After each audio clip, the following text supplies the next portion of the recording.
The year is 2024. Dating apps have become the preferred form of finding a date, love, or any connection for many. It went from being this weird thing that people used AOL to do in the early 2000s to becoming the story of many failed relationships and some successes. Imagine waking up every day with the world of potential partners at your fingertips. It's an exciting thought, but it comes with profound implications. Let's look at 3 major ways dating apps have reshaped our society and the ramifications of these changes. Number 1, dating apps have democratized dating by offering unprecedented access to a diverse pool of individuals, breaking down traditional barriers of geography and social circles. Long gone are the days of marrying the guy or girl you went to prom with.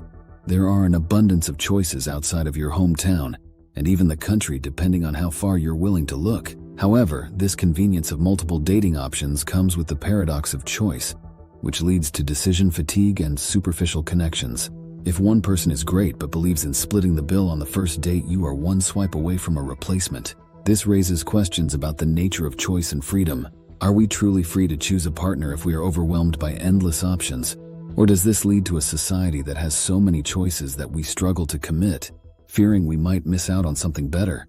Essentially not having a true choice at all. Let's give you an example. If you were going to buy a car and you went to the dealership, and they said, instead of buying a car, we will let you have whatever car you want whenever you want it. You would be excited at first, but at some point you would realize you never had the option to commit to a car, and going back to the dealership every few days then becomes a trap rather than a good deal. Secondly, dating apps have shifted the dynamics of courtship, emphasizing immediacy and efficiency over the slower, more organic development of relationships.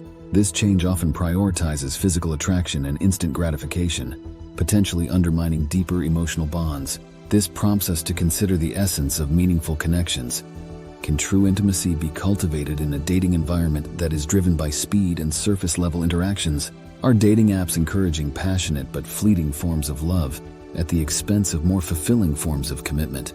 Lastly, the algorithms that power these platforms are redefining compatibility, using data to predict romantic success while also perpetuating biases and creating echo chambers. These algorithms, while efficient, prompt us to question the role of technology in shaping human relationships. Are we becoming mere data points in a digital matchmaking process, losing the randomness and mystery that often accompany romantic encounters? Are we creating a world where potential partners are viewed as objects to be evaluated and selected, rather than connections to be shaped, formed, and made despite the subtle negative features we may have come to love if we stayed long enough?